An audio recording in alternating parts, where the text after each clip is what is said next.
Dios se lo prohibió. No traigas vida a este mundo, le dijo. Lo que viene es demasiado oscuro.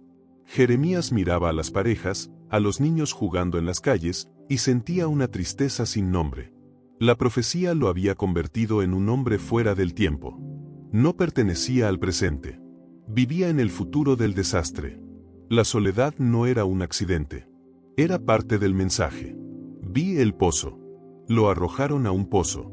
No por error. Por estrategia. Querían silenciarlo sin convertirlo en mártir.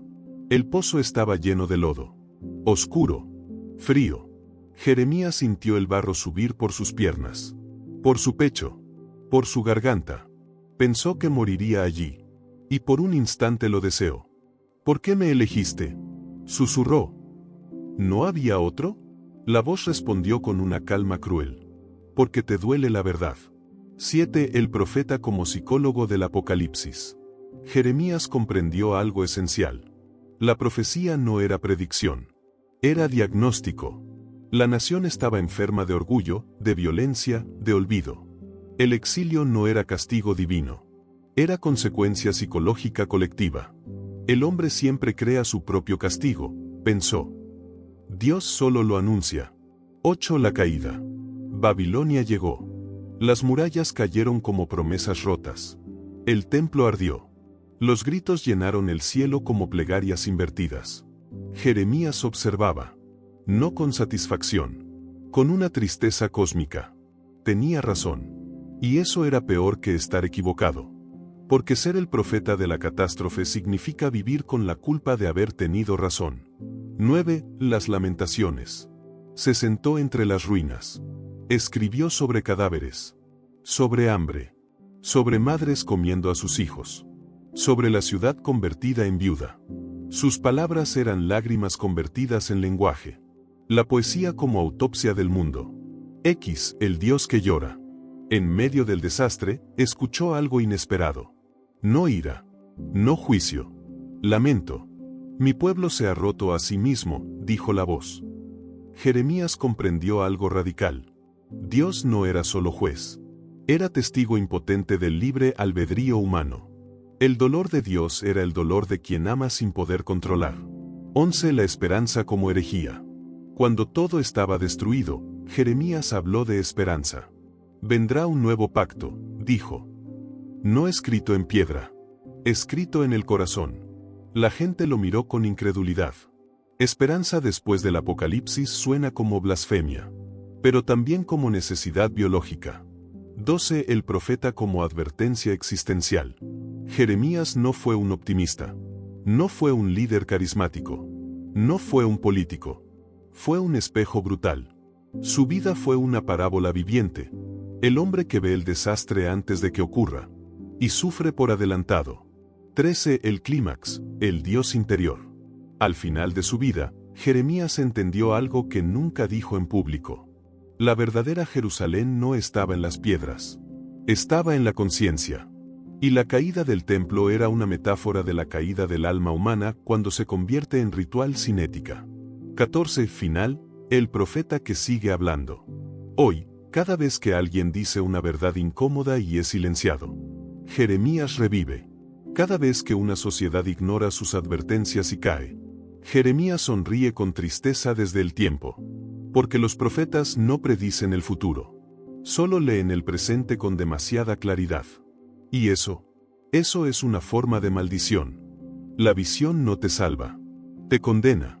Porque después de ver, ya no puedes fingir que no sabías. Y el profeta que no quería ver. Antes de Isaías, hubo silencio. No el silencio de la paz.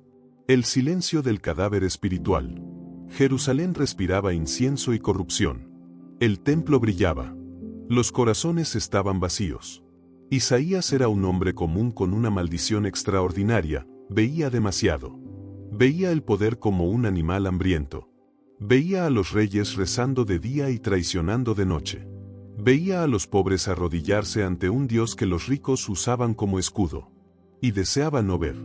Porque ver es el primer paso hacia la soledad. 2. El trono vacío. El año en que murió el rey Usías, Isaías entró al templo. Buscaba consuelo.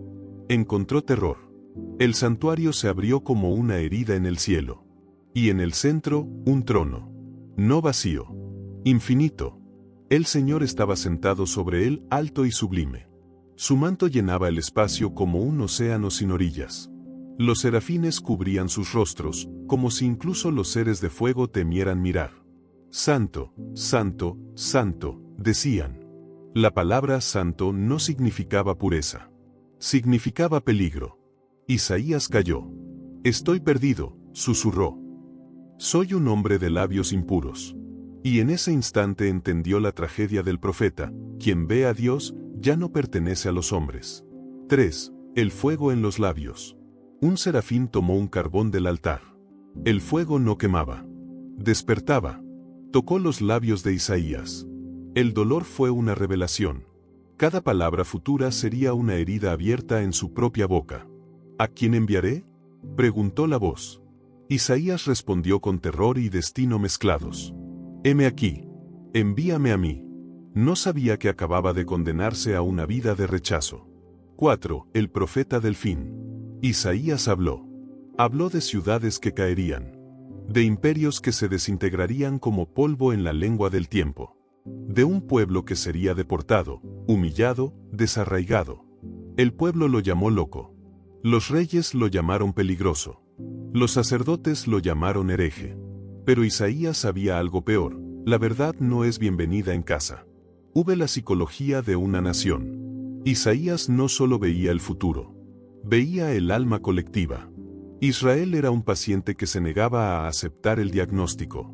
Curáis la herida de mi pueblo con palabras suaves, decía Isaías, diciendo, paz, paz, cuando no hay paz. Sabía que la negación es la primera defensa del ego. La nación entera vivía en una neurosis colectiva. Religión sin ética. Ritual sin compasión. Fe sin memoria. Isaías se convirtió en un terapeuta brutal. Sin anestesia. Vi la visión del niño. En medio del juicio, Isaías vio algo imposible. Un niño. No un rey armado. No un conquistador. Un niño sobre cuyos hombros reposaría el gobierno. Príncipe de paz, susurró. La paz no como ausencia de guerra. La paz como reconciliación interior. Isaías comprendió que el futuro no sería conquistado con espadas. Sería conquistado con conciencia. 7. El siervo que sufre. La visión se volvió más oscura. Vio a un siervo. Despreciado. Herido. Rechazado. Cargando el dolor de otros como si fuera propio. Isaías lloró. Porque entendió una paradoja insoportable: la salvación no vendría del poder. Vendría del sufrimiento aceptado. 8. La soledad del vidente. Ser profeta es ser testigo de un futuro que nadie quiere escuchar. Isaías caminaba por las calles de Jerusalén como un fantasma del mañana. La gente reía. Comerciaba. Se casaba. Planeaba. Él veía ruinas. Y el conocimiento sin poder es una forma refinada de tortura. 9. Diálogo con el abismo. ¿Por qué mostrarme todo esto?, preguntó Isaías al cielo. La voz respondió con una calma devastadora. Porque el hombre solo cambia cuando recuerda que puede desaparecer. Isaías entendió que las profecías eran cartas de amor escritas con tinta de catástrofe. El clímax, la visión del fin del fin. En su última visión, Isaías vio algo que ningún profeta había visto. Un cielo nuevo. Una tierra nueva. Las armas convertidas en herramientas. Las lágrimas secas. La memoria sanada. No era una utopía política. Era una revolución ontológica. El ser humano transformado. Isaías cayó de rodillas. ¿Cuándo?, preguntó. La voz respondió. Cuando el hombre se canse de ser lobo. 11. Final, el profeta en el tiempo moderno.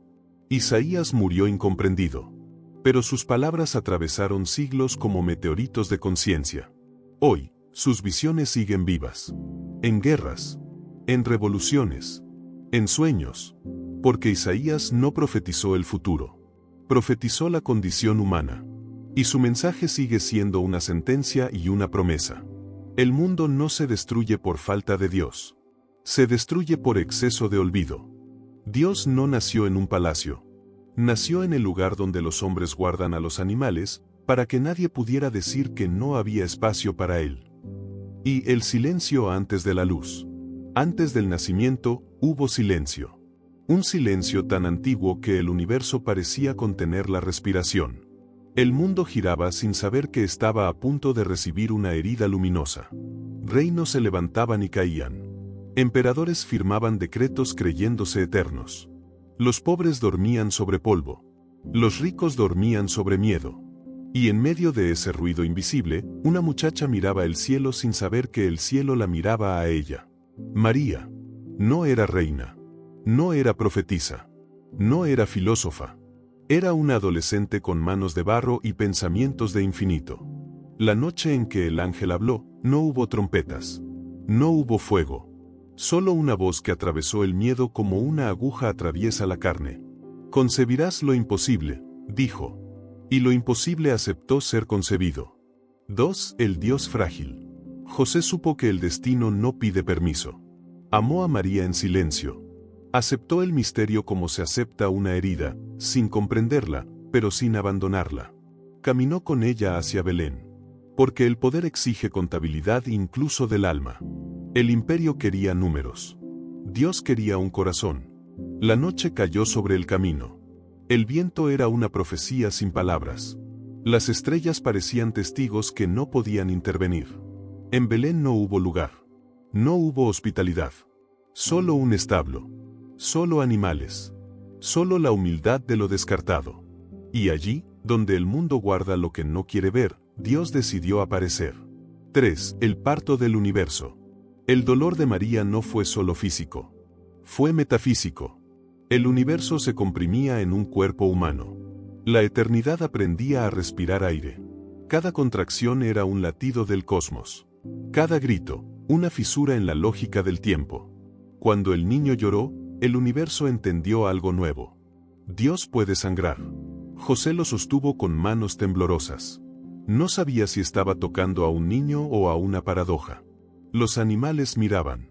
El polvo escuchaba. El cielo se inclinaba. La estrella no anunciaba un rey. Anunciaba una vulnerabilidad divina. 4. Los testigos invisibles. Los pastores fueron los primeros en llegar. Hombres que hablaban con ovejas porque los hombres no los escuchaban.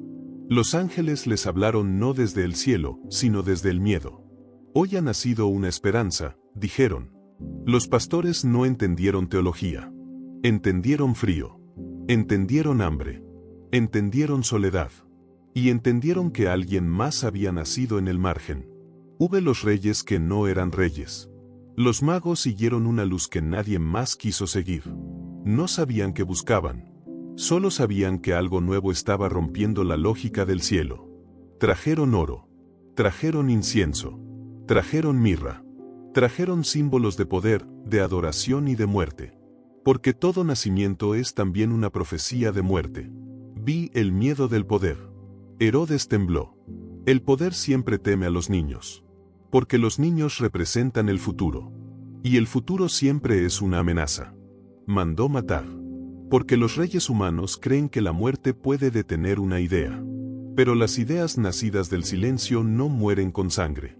7. El niño que era un sí. Jesús no habló. No predicó. No sanó. Solo respiró. Pero su respiración era una rebelión contra el nihilismo. Cada latido decía: la vida vale. 8. Reflexión del narrador. El nacimiento de Jesús no es un cuento de Navidad. Es una teoría radical sobre la existencia. Dios no vino como fuerza. Vino como vulnerabilidad. No vino a imponer. Vino a experimentar. 9. Clímax, la paradoja encarnada. Si Dios nace, entonces Dios puede morir. Si Dios llora, entonces Dios puede sufrir. La omnipotencia aceptó límites. La eternidad aceptó tiempo. Ese fue el verdadero milagro. X. Final, la advertencia del pesebre. Cada vez que desprecias lo pequeño, recuerda que lo infinito eligió lo pequeño. Cada vez que buscas a Dios en el poder, recuerda que Dios eligió la fragilidad. Y cada vez que dudas del sentido de la vida, recuerda que el universo decidió nacer en una noche fría. Para decirte que existir es un acto sagrado. El verdadero milagro no fue que Jesús caminara sobre el agua. sino que los hombres caminaran sobre su miedo al verlo. Y el silencio antes del prodigio. Antes del milagro, siempre hay silencio. Un silencio denso. Como la pausa del universo antes de decidir si romper las leyes que él mismo escribió. Jesús caminaba entre aldeas como una grieta en la realidad. No gritaba. No imponía. No buscaba ser rey. Pero el mundo se doblaba a su paso. Los enfermos sentían su llegada antes de verlo. Los demonios sabían su nombre sin que nadie se los enseñara. Los poderosos temblaban, porque intuían que aquel hombre no quería su trono, sino su conciencia. Y la conciencia es más peligrosa que cualquier espada. 2. El primer milagro, el vino del vacío. En Caná, el vino se había acabado. No era solo vino. Era alegría. Era dignidad social. Era la ilusión de una fiesta que no quería morir. María miró a su hijo. No con fe, con intuición maternal. Aún no es mi hora, susurró Jesús. Pero obedeció. Porque incluso el Hijo de Dios está atrapado en las súplicas humanas. El agua se transformó en vino. Pero nadie vio el instante exacto del cambio. Ese fue el verdadero prodigio. Que el milagro ocurrió en silencio, sin testigos directos. Como si la realidad hubiera decidido no cuestionarlo. Desde ese día, el mundo supo que algo antiguo había regresado. Algo que el universo había olvidado que podía hacer.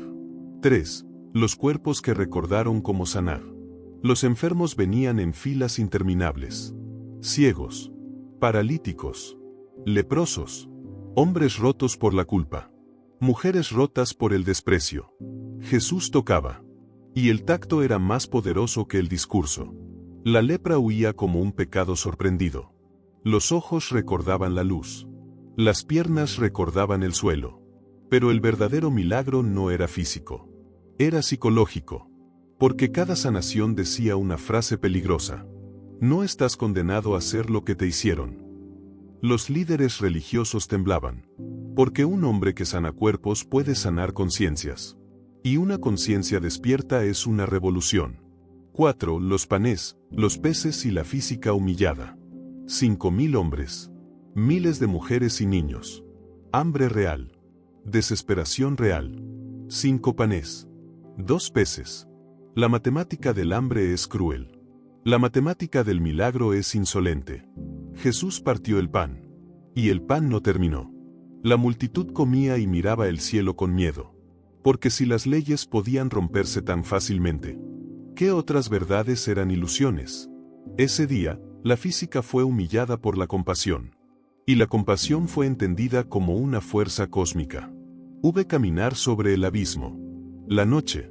El mar. Los discípulos en una barca frágil. El viento como una criatura con hambre. Entonces lo vieron. Un hombre caminando sobre el agua. Pedro gritó. Los otros pensaron que era un fantasma. Porque cuando lo imposible aparece, la mente prefiere creer en monstruos antes que en esperanza. Jesús extendió la mano. Pedro caminó. Luego dudó. Luego se hundió. Ese fue el verdadero milagro. No caminar sobre el agua, sino revelar que la fe es una física emocional. Dudas, y te hundes. Confías, y el mundo se vuelve sólido bajo tus pies. Vi los demonios y la psicología del mal. Jesús hablaba con demonios. No gritaba. No exorcizaba como un actor. Conversaba. Los demonios lo reconocían. Lo temían. Sabemos quién eres, decían.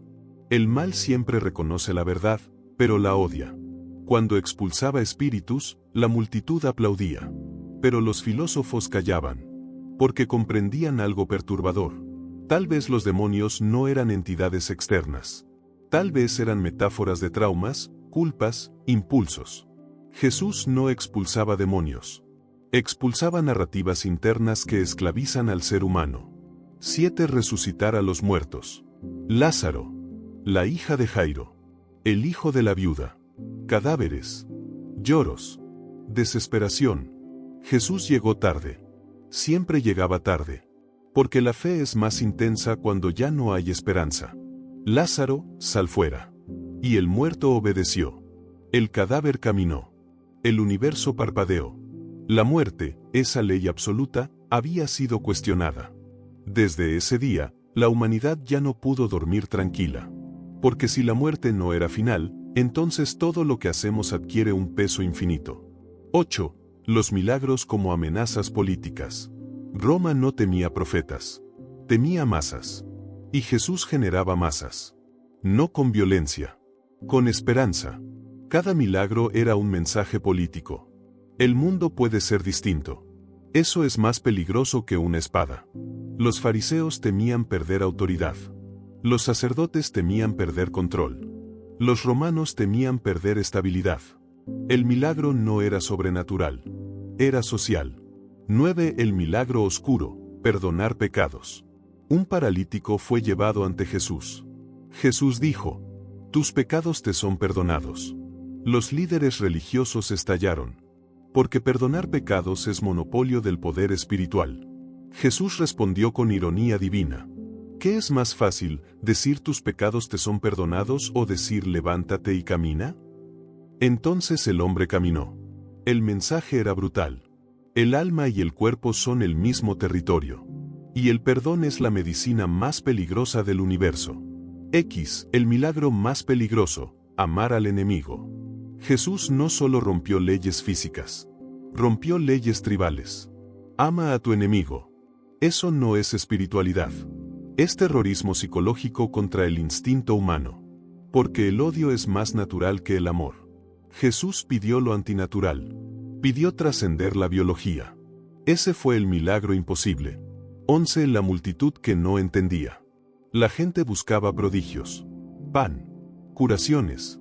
Espectáculo. Jesús ofrecía conciencia. Responsabilidad. Sacrificio. Por eso muchos se fueron. El milagro atrae. La verdad incomoda. 12. El clímax. El milagro que nadie quería. Jesús sabía que el último milagro no sería sanar. Sería morir. La cruz era la antítesis del prodigio. Un Dios impotente. Un Mesías derrotado. Una esperanza crucificada. Pero la psicología humana necesitaba eso. Porque solo un Dios que sufre puede ser creído por criaturas que sufren. 13. Final, la pregunta imposible. Los milagros de Jesús no fueron trucos. Fueron preguntas disfrazadas de prodigios. Si el agua puede ser vino. Si el muerto puede vivir. Si el mar puede sostenerte. Si el odio puede transformarse en amor. Entonces, ¿qué excusa tienes para no cambiar? Las parábolas no eran cuentos, eran cuchillos envueltos en palabras. El hombre hablaba despacio, como si cada sílaba fuera una semilla enterrada en la mente de quienes lo escuchaban. Jesús de Nazaret no gritaba. No imponía su voz con el trueno de los reyes ni con la espada de los profetas antiguos. Su arma era otra, más peligrosa, más irreversible. Contaba historias. Y las historias se filtraban como veneno dulce en la conciencia. Y el eco de las palabras que no eran de este mundo. La multitud lo rodeaba en la ladera del lago. El agua brillaba como una hoja afilada bajo el sol. Los pescadores detenían sus remos. Las mujeres olvidaban sus cestos. Los hombres dejaban caer sus herramientas, como si el tiempo hubiera sido detenido por una fuerza invisible. Jesús se sentó sobre una piedra. Sus ojos parecían ver más allá del rostro humano, como si contemplara memorias que aún no habían ocurrido. Un discípulo se inclinó hacia otro y susurró: no habla como los rabinos. No, habla como si conociera el final de todas las cosas. Jesús observó a la multitud. Sabía que estaban hambrientos. No solo de pan. Hambrientos de sentido. Hambrientos de una explicación para el dolor, para la muerte, para la absurda belleza del existir. Entonces dijo: un sembrador salió a sembrar. Y el mundo contuvo la respiración. 2. La semilla y la tierra humana. Su voz era grave, lenta, como si descendiera desde una caverna antigua del cosmos. Mientras sembraba, parte de la semilla cayó junto al camino, y vinieron las aves y la comieron. Otra cayó en terreno pedregoso, donde no tenía mucha tierra, y brotó pronto, pero el sol la quemó. Otra cayó entre espinos, y los espinos la ahogaron. Y otra cayó en buena tierra, y dio fruto. La gente escuchaba, fascinada. Una historia simple. Agricultores la escuchaban con una sonrisa. Niños se imaginaban semillas volando en el viento. Pero los sabios se inquietaron. Porque no hablaba de semillas. Hablaba de mentes. De corazones. De destinos sellados antes de ser comprendidos. Los discípulos se acercaron después, en secreto. Maestro, preguntaron, ¿por qué hablas en parábolas? Jesús los miró con una tristeza que parecía anterior al tiempo. Porque algunos ven y no ven. Porque algunos oyen y no oyen. Porque la verdad desnuda quema los ojos, pero una historia entra sin resistencia. El silencio cayó como una sentencia. 3. El buen samaritano y el espejo de la culpa. Un hombre se levantó entre la multitud. Un intérprete de la ley. Su voz era afilada como un bisturí. ¿Quién es mi prójimo? La pregunta era una trampa. Una forma elegante de justificar la indiferencia. Jesús no respondió con leyes. Respondió con una escena. Un hombre descendía de Jerusalén a Jericó y cayó en manos de ladrones. El polvo del camino parecía elevarse ante los oyentes. Podían ver la sangre, oler el miedo, escuchar los pasos que se alejaban. Pasó un sacerdote. Lo vio. Siguió de largo. Pasó un levita. Lo vio. Siguió de largo. Pero un samaritano, despreciado, se detuvo. La multitud se removió. El samaritano era el enemigo cultural, el hereje, el impuro. Vendó sus heridas. Lo cargó sobre su animal. Pagó por su cuidado. Prometió volver. Jesús miró al intérprete de la ley. ¿Quién fue el prójimo? El hombre no pudo decir samaritano. Dijo, el que tuvo misericordia. Jesús respondió, ve y haz lo mismo. La frase cayó como un martillo sobre siglos de justificaciones morales. 4. El hijo pródigo y la anatomía del arrepentimiento.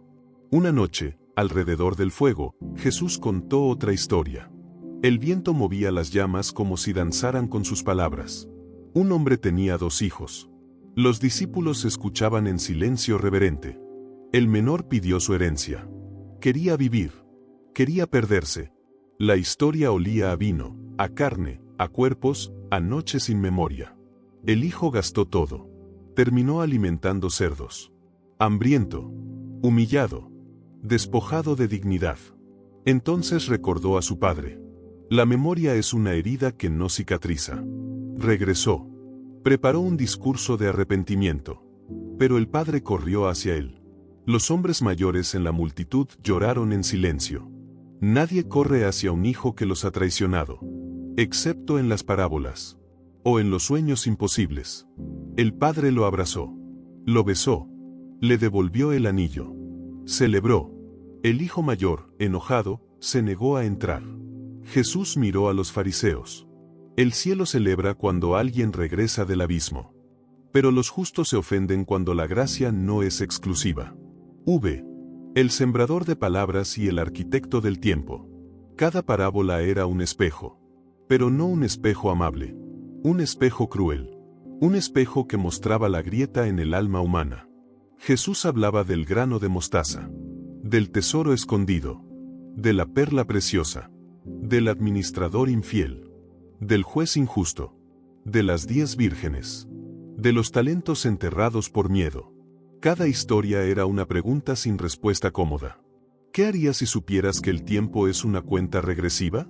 ¿Qué harías si el juicio no fuera externo, sino interno? ¿Qué harías si la muerte fuera solo un umbral?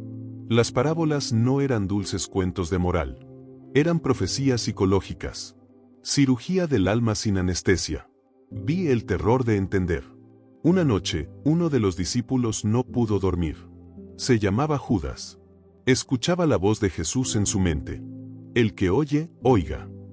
Judas comprendía demasiado. Sabía que las parábolas hablaban del colapso del mundo antiguo. Sabía que el maestro estaba diseñando una revolución interior que destruiría imperios invisibles. Y eso lo aterrorizaba. Porque los imperios invisibles sostienen a los hombres. Sin ellos, el vacío se abre como un abismo. 7. La última parábola no contada. Jesús sabía que las historias tenían límites. Que había verdades que no podían envolverse en metáforas. Verdades que solo podían vivirse con sangre. En silencio, comenzó a preparar su última parábola. No con palabras. Con su vida. La cruz sería el relato final. El símbolo definitivo. La historia que el mundo repetiría durante milenios sin comprenderla del todo. Pero antes, siguió hablando. Porque mientras haya palabras, hay esperanza. Dios también sangra cuando decide amar a los hombres. El cielo no gritó cuando lo condenaron. Guardó silencio. Un silencio tan pesado que parecía una sentencia sobre toda la humanidad. La historia no comienza en el madero, ni en la corona de espinas, ni en la sangre que caía como una profecía líquida sobre la tierra seca. Comienza mucho antes. En una decisión tomada fuera del tiempo. En un instante eterno donde el Verbo aceptó romperse para que el hombre pudiera volver a recordar quién era. Pero el mundo no lo sabía. Y cuando no sabes que estás frente a Dios, puedes matarlo sin sentir culpa. Y el juicio de los hombres. Jerusalén olía a polvo y a miedo. Las calles estaban llenas de peregrinos, pero también de rumores, cuchillos ocultos y oraciones que se parecían demasiado a amenazas. Jesús estaba de pie frente al Sanedrín. Sus manos atadas. Su mirada libre. El sumo sacerdote lo miraba como se mira a un espejo que acusa. ¿Eres tú el Hijo del Bendito? Jesús no respondió de inmediato. Porque sabía que algunas verdades no se dicen para convencer, sino para condenarse. Tú lo has dicho. Esa frase fue una piedra lanzada contra siglos de teología. Un acto de terrorismo metafísico. Una blasfemia o una revelación. Lo golpearon. Lo escupieron. Se burlaron. Porque nada asusta más al poder que la posibilidad de que exista una verdad superior. 2. Pilato y el vacío del poder. Pilato no era cruel. Eso era peor. Era un hombre cansado del ruido humano, un burócrata del imperio, un filósofo frustrado que había aprendido que la verdad no paga impuestos. Miró a Jesús con una curiosidad triste. ¿Qué es la verdad? Jesús no respondió. No porque no supiera, sino porque la verdad no se explica a quien no está dispuesto a perderlo todo por ella. Pilato se lavó las manos. No por higiene, por filosofía. Y en ese gesto inventó una nueva forma de pecado, la neutralidad frente al mal. 3. El camino al Gólgota. La cruz era pesada. No solo por la madera, sino por lo que representaba, la historia entera del dolor humano comprimida en 2 vigas. Jesús caminaba. Cada paso era una oración. Cada caída, una profecía cumplida. La multitud gritaba. Algunos lloraban. Otros se reían. Otros grababan en su memoria el espectáculo para contarlo como leyenda. Simón de Cirene fue obligado a ayudarlo. Nunca supo que estaba cargando con el peso de Dios. Nunca supo que ese gesto anónimo lo haría eterno. María miraba a su hijo. Y cada latido era una crucifixión paralela. 4. El madero. Lo desnudaron. Porque el poder siempre humilla antes de matar. Los clavos atravesaron carne y tiempo. La sangre tocó la tierra. Y la tierra recordó que había sido creada por esa misma sangre. Padre, perdónalos, porque no saben lo que hacen. Esa frase fue el mayor acto de violencia contra la lógica humana. Perdonar mientras te asesinan. Amar mientras te destruyen. Los soldados se repartieron sus ropas. Los líderes religiosos se burlaban. El pueblo observaba. Y el cielo empezó a oscurecerse. Como si Dios estuviera cerrando los ojos para no ver a Dios muriendo. Los ladrones y la humanidad. Uno de los ladrones lo insultó. El otro lo defendió. En ellos estaba toda la humanidad. El que niega. El que se arrepiente. Hoy estarás conmigo en el paraíso. La promesa fue susurrada a un hombre que estaba muriendo. Porque la salvación siempre llega cuando ya no queda nada que perder. Vi el abandono. Dios mío, ¿por qué me has abandonado? Ese grito no era teatro. Era metafísica pura. Era el instante en que Dios experimentó lo que significa ser humano, sentirse solo. El universo contuvo la respiración. El tiempo dudó. La muerte se acercó con curiosidad, como si no supiera qué hacer con su creador. 7. La muerte. Consumado es. No fue un suspiro. Fue una sentencia sobre el cosmos. El velo del templo se rasgó.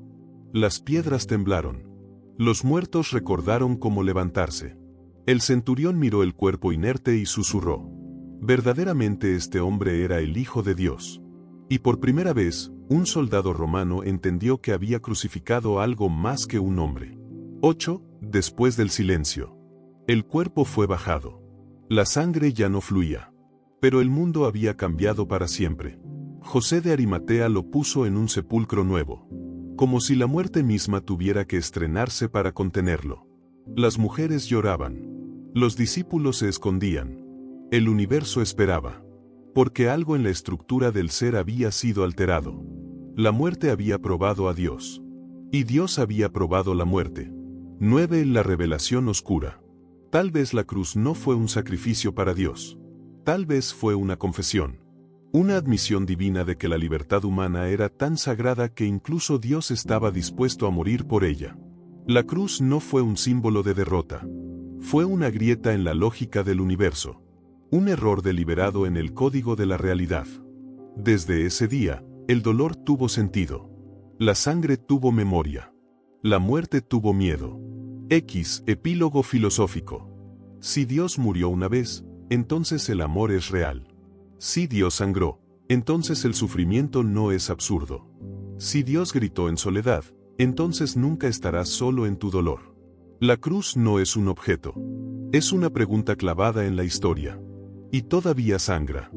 La muerte creyó haber ganado, pero esa madrugada, la tumba descubrió que no podía contener a Dios. El mundo estaba en silencio. No un silencio pacífico, sino uno denso. Un silencio cargado de culpa, miedo y preguntas sin respuesta. La noche después de la crucifixión no fue solo una noche. Fue un abismo. El cielo parecía haber cerrado los ojos. La tierra, en cambio, no pudo dormir. Jerusalén dormía con la conciencia pesada. Las calles aún olían a sangre, madera húmeda y sudor humano. El viento arrastraba susurros. Susurros de mujeres llorando. Susurros de discípulos escondidos. Susurros de soldados que habían visto algo que no podían explicar. Y en una tumba sellada con piedra, reposaba un cuerpo que no pertenecía a la muerte. Y el silencio de Dios. El sepulcro era una herida abierta en la roca. Tallado en la tierra como una boca que se había tragado la esperanza del mundo. La piedra sellaba algo más que un cadáver. Sellaba la fe de hombres que habían dejado todo para seguir a un profeta que prometía vida eterna. Pedro no dormía. Tomás no creía. Juan lloraba en silencio. María Magdalena caminaba en círculos, como un alma perdida. El Mesías había muerto. O eso creían. Pero el universo sabía algo distinto. Las estrellas se movían con cautela. Los ángeles contenían la respiración. El tiempo mismo parecía dudar de su propia autoridad. Porque cuando el Hijo de Dios muere, el tiempo pierde su amo. 2. El tercer día. El amanecer llegó como una herida de luz. El cielo se abrió lentamente, como un ojo cansado. Las mujeres caminaron hacia la tumba con perfumes y especias. No esperaban milagros. Esperaban cerrar un capítulo. Pero los capítulos escritos por Dios no se cierran. Se transforman. El suelo tembló. No como un terremoto natural, sino como si la realidad estuviera reescribiéndose. Un ángel descendió. No como un ser delicado, sino como una presencia que rompía las leyes de la materia. Su rostro era relámpago. Su voz, trueno contenido. La piedra se movió. No rodó. Fue expulsada. Los soldados cayeron como muertos. Porque cuando lo divino toca lo humano, el cuerpo recuerda que no es eterno. La tumba estaba vacía. 3. El vacío que lo llena todo. El vacío del sepulcro no era ausencia. Era presencia absoluta. El cuerpo no estaba. Pero algo más estaba allí. Algo que no podía verse, pero se sentía como un latido en la conciencia del universo. Las mujeres entraron. Temblaban. No de miedo. De reverencia. ¿Por qué buscan entre los muertos al que vive? La pregunta atravesó los siglos. Atraviesa incluso este momento. Porque el ser humano siempre busca vida donde solo hay muerte. Y muerte donde hay vida. 4. El encuentro. María Magdalena lloraba. No entendía. Pensaba que alguien había robado el cuerpo. Entonces escuchó su nombre. María. Solo una voz puede decir tu nombre de forma que despierte tu alma. Esa voz era la misma que había expulsado demonios de su mente, que había devuelto sentido a su existencia. Se volvió. Lo vio. No como lo recordaba. No sangrante. No derrotado. Lo vio, vivo. La muerte no lo había cambiado. La muerte había sido cambiada por él. Filosofía de una tumba vacía. La resurrección no es solo un evento. Es una tesis metafísica. Si un hombre puede vencer la muerte, entonces la muerte no es un destino. Es una transición. Si la tumba está vacía, entonces el miedo humano es una ilusión. Si Dios puede morir y regresar, entonces el sufrimiento no es el final del discurso. El universo no es un accidente. Es una historia con intención. Y tú eres un personaje que aún no entiende el guión.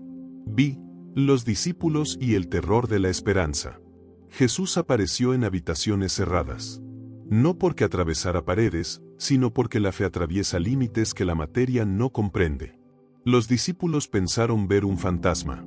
Porque la mente humana teme aquello que supera su comprensión. Tomás tocó las heridas. Porque incluso los creyentes necesitan pruebas cuando la verdad es demasiado grande. Y Jesús no los juzgó. Porque Dios entiende que la fe nace del miedo, pero se alimenta del amor. 7. El mensaje oculto. La resurrección no fue solo para demostrar poder. Fue una advertencia. Todo lo que amas morirá. Pero no todo lo que muere desaparece. Tu cuerpo caerá. Tu memoria será polvo. Pero algo en ti no pertenece a este mundo. La tumba vacía es una grieta en el materialismo. Una grieta por donde entra lo eterno. 8. El terror de la eternidad. La idea de vivir para siempre no es consuelo. Es horror existencial. Porque la eternidad no es descanso. Es responsabilidad infinita. Si la vida no termina, cada acto pesa para siempre. Cada palabra queda grabada en el tejido del cosmos. La resurrección no es solo esperanza. Es juicio. Porque si hay vida después de la muerte, entonces tus decisiones no mueren contigo. 9. El rey que regresa como fantasma y como promesa. Jesús no volvió como rey político. Volvió como una grieta en la historia. Comió con ellos. Rió. Recordó. Y luego se fue. Porque la fe no puede depender de la presencia física. Debe sobrevivir a la ausencia. La ascensión fue un acto teatral cósmico. Un símbolo. Un recordatorio de que lo divino no pertenece a la tierra. El eco en el tiempo.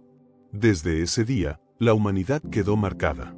Imperios cayeron por esa tumba vacía. Filósofos enloquecieron intentando explicarla. Guerras se libraron por interpretarla. Almas se salvaron por creerla.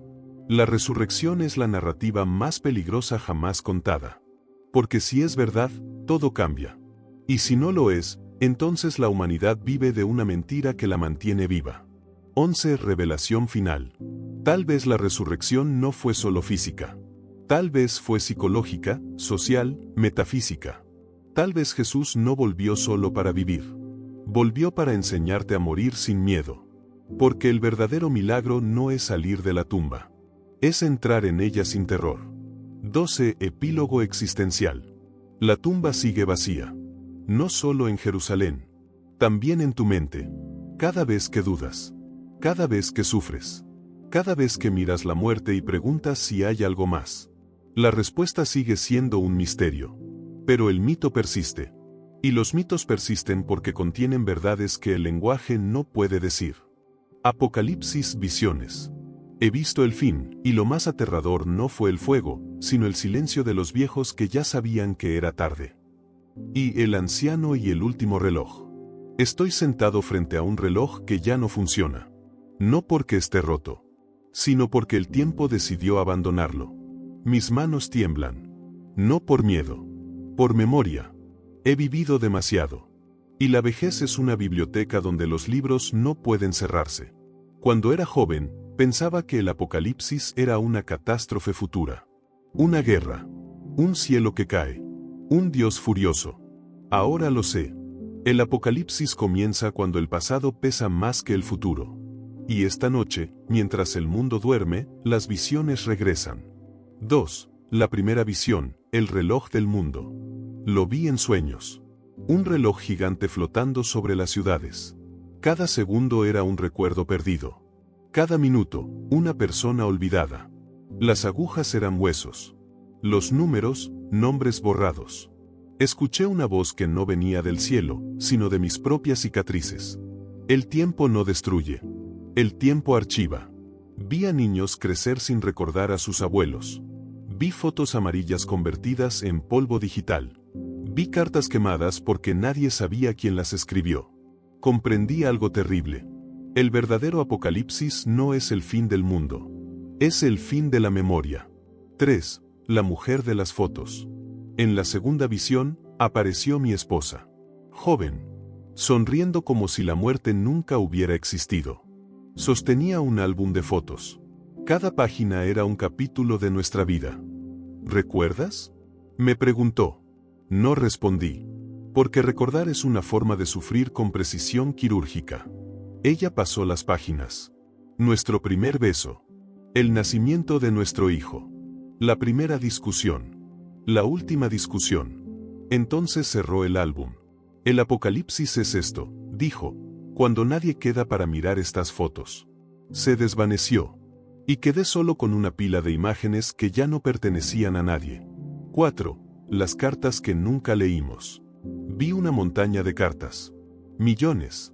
Escritas por personas que nunca dijeron lo que sentían. Hijos pidiendo perdón a padres muertos. Amantes confesando verdades demasiado tarde. Ancianos escribiendo a sí mismos cuando aún eran jóvenes. Las cartas ardían lentamente. No por fuego. Por indiferencia. Una voz susurró. La humanidad muere más por lo que no dice que por lo que grita. Recordé las palabras que nunca le dije a mi hijo. Las disculpas que guardé para una mañana que nunca llegó. El apocalipsis era un archivo de silencios. Hube el jardín de los nombres olvidados. En otra visión caminé por un jardín infinito. Cada árbol tenía un nombre tallado. Pero las letras se borraban. Pregunté a un anciano que regaba las plantas. ¿Quiénes son? Todos los que alguna vez fueron importantes, respondió. Y todos los que ya no lo son. Vi mi nombre en un tronco pequeño. Las letras temblaban.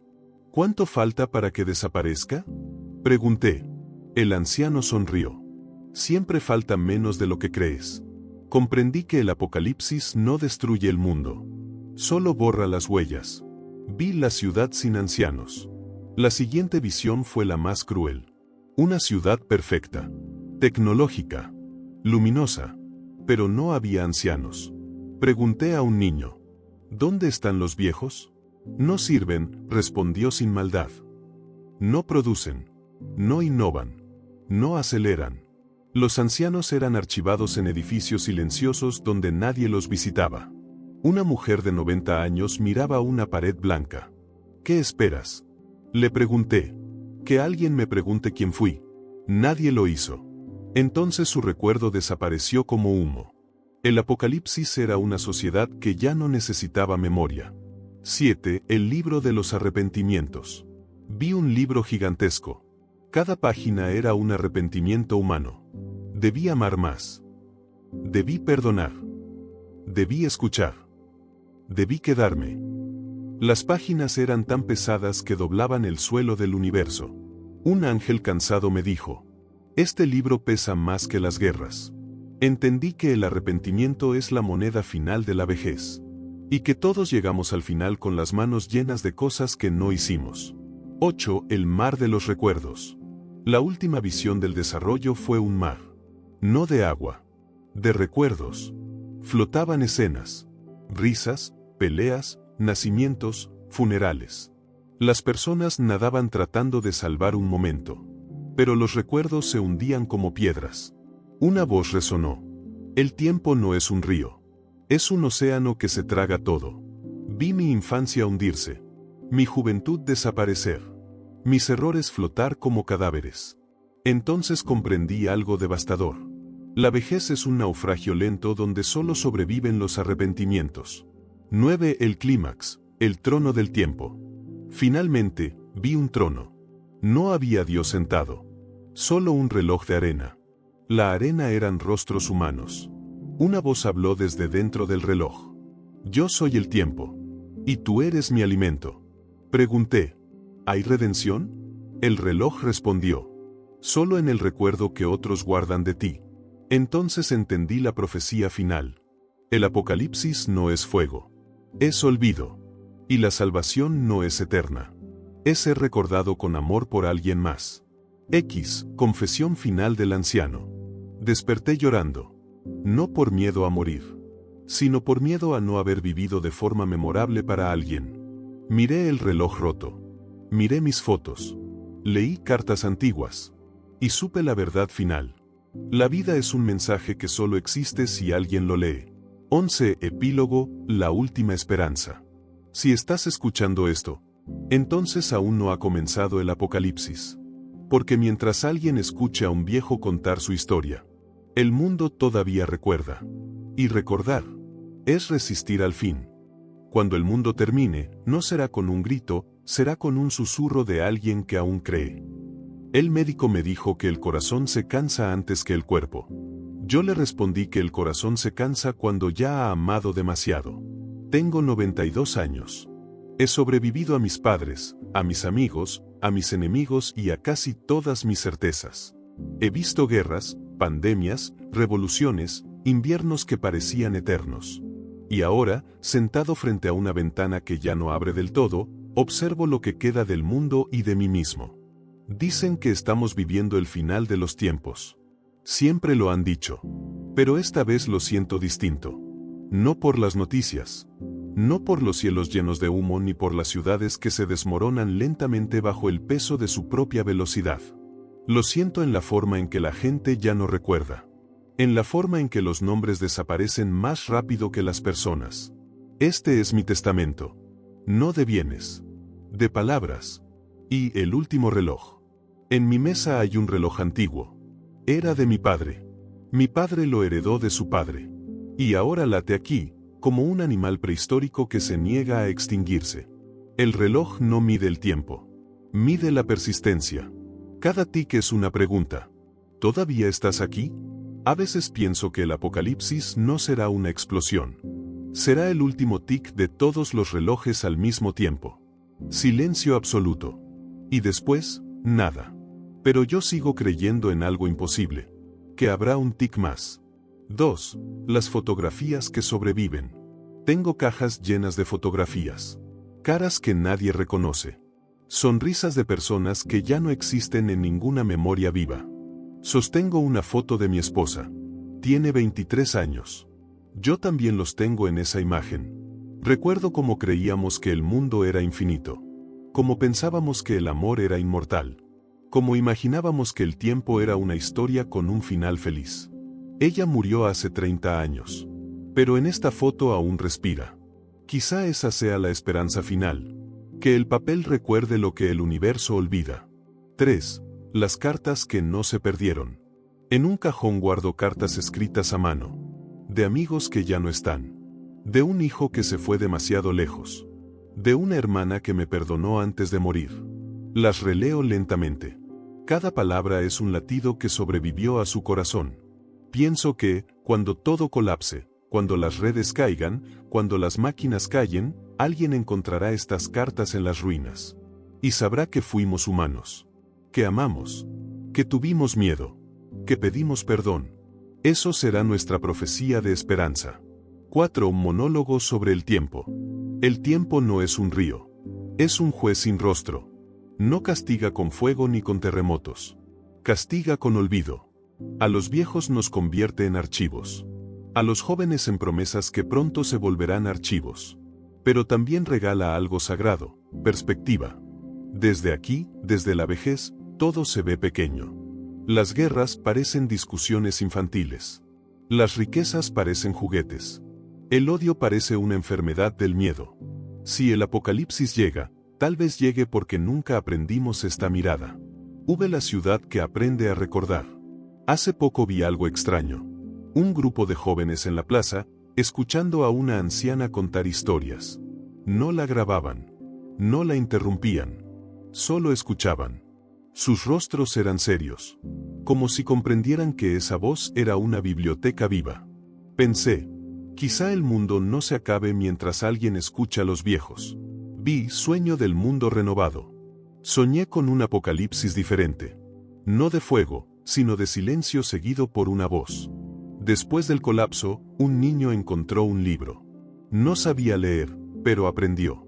Y al leerlo, revivió a todos los que estaban escritos allí. El mundo renacía de las palabras. Desperté llorando. No de miedo. De gratitud. 7. Confesión. He cometido errores. He herido a quienes amaba. He desperdiciado días que nunca volverán. Pero también he amado con una intensidad que aún me quema los huesos. He perdonado.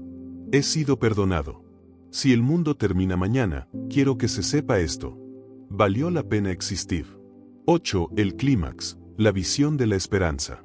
Anoche, mientras el reloj latía y la ciudad dormía, vi algo que no puedo explicar. Una luz pequeña en el horizonte. No era una explosión. Era una vela. Una sola vela en medio de la oscuridad total. Luego otra. Y otra. Millones de pequeñas luces humanas. Comprendí la profecía final. El apocalipsis no se evita con dioses ni con máquinas. Se evita con personas que se niegan a olvidar. 9. Últimas palabras. Cuando muera, alguien encontrará este texto. Quizá lo lea en voz alta. Quizá lo olvide en un archivo digital. Pero mientras alguien pronuncie estas palabras, yo seguiré aquí. Y el mundo, aunque tiemble, no habrá terminado del todo. Porque la esperanza no es eterna. Es frágil. Pero se transmite como una llama. Y basta una llama para que la noche no gane. Nuevo cielo y nueva tierra. La última vez que vi el mundo morir, yo era un anciano. Y el mundo era un niño que no supo crecer. Y el reloj que ya no tiene horas.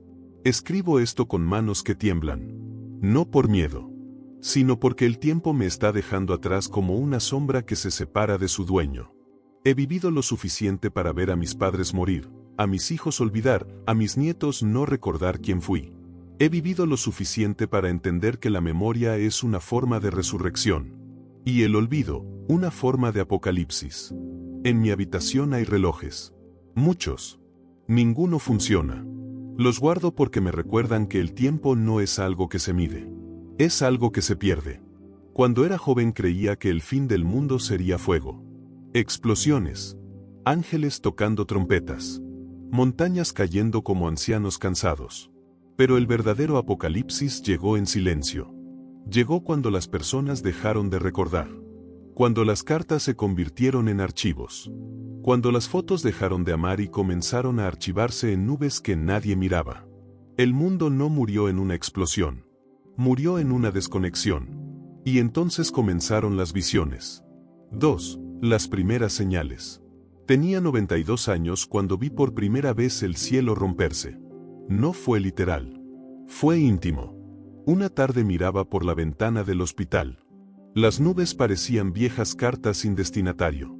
Y de repente, el cielo se volvió extraño. No en color. En intención. Sentí que alguien estaba mirando desde arriba. No un dios de iglesias. No un juez. Algo antiguo. Algo cansado. Una voz en mi mente dijo: el primer cielo ha envejecido. Yo reí. Pensé que era demencia senil. O el medicamento. Pero esa noche soñé con un mar sin agua. Con ciudades hechas de huesos. Con niños que nacían con recuerdos de ancianos. Y vi un libro. Un libro sin letras. Solo con nombres. El mío estaba allí. 3. Memoria como ruina. He pasado mis últimos años ordenando recuerdos como quien ordena escombros después de una guerra. Fotos amarillas. Cartas que ya no tienen quien las lea. Un anillo que mi esposa perdió antes de perderme a mí. La vejez es una arqueología del propio fracaso. Excavas en tu pasado esperando encontrar sabiduría. Pero encuentras arrepentimientos fosilizados. Recuerdo a Elena, mi esposa. Cuando murió, no lloré. Lloré 10 años después, cuando olvidé el sonido de su voz. El olvido no llega como una explosión. Llega como una niebla. Y un día te das cuenta de que ya no puedes ver el rostro que más amaste. Ese día entendí el apocalipsis personal. El fin del mundo no es el fin de la tierra. Es el fin del recuerdo. 4. La profecía del anciano ciego. En el asilo conocí a Samuel. Tenía 104 años. Ciego. pero decía ver más que nosotros. Una tarde me dijo: el cielo será nuevo cuando los ancianos recuerden lo que los jóvenes olvidaron. Le pregunté qué quería decir.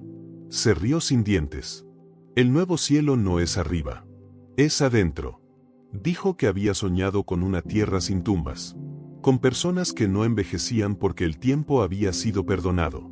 Con ciudades hechas de recuerdos compartidos, donde nadie moría solo. Luego me tomó la mano. El Apocalipsis no es destrucción. Es revelación. Esa noche Samuel murió. Con una sonrisa. Como si hubiera visto el nuevo cielo antes que nosotros. Hubo el día en que el cielo se apagó. La humanidad se fue apagando lentamente. No con bombas. Con cansancio. Las ciudades se llenaron de ancianos y máquinas. Los niños eran raros. La gente prefería no nacer que sufrir. La tierra se volvió vieja. Como yo. Un día, las estrellas comenzaron a desaparecer. No físicamente, sino emocionalmente. Nadie miraba al cielo. Las constelaciones se olvidaron como se olvidan los nombres de los muertos. Y entonces llegó la gran visión. Vi el nuevo cielo. Yo estaba en mi cama, conectado a tubos, cuando la habitación desapareció. No fue un sueño. Fue más real que la vida. Vi el cielo rasgarse como una piel vieja. Vi el tiempo doblarse como una hoja húmeda. Vi a la tierra llorar como una madre que ha perdido a todos sus hijos. Y escuché una voz. No masculina. No femenina. No humana. He aquí, hago nuevas todas las cosas. Vi una tierra sin relojes. Sin hospitales. Sin fotografías tristes. Vi ancianos correr sin dolor. Vi niños escuchar historias con reverencia. Vi muertos abrazar a vivos sin miedo. El cielo no tenía nubes. Tenía recuerdos. 7. El archivo de las almas. En esa visión vi una biblioteca infinita. Cada persona era un libro. Los jóvenes leían a los ancianos. Los ancianos leían a los niños. Nadie era olvidado. Comprendí que el nuevo cielo no era una bóveda celeste. Era una memoria eterna. Un lugar donde cada lágrima tenía sentido. Donde cada error era una semilla. Donde cada vida era una historia que nadie borraba. 8. Confesión final. He cometido errores. He amado mal. He sido cruel por miedo. He callado cuando debía hablar. He visto morir a quienes amaba sin decirles cuánto los amaba. Si este es el Apocalipsis, quiero confesarlo todo. Porque tal vez el nuevo cielo comienza con la verdad.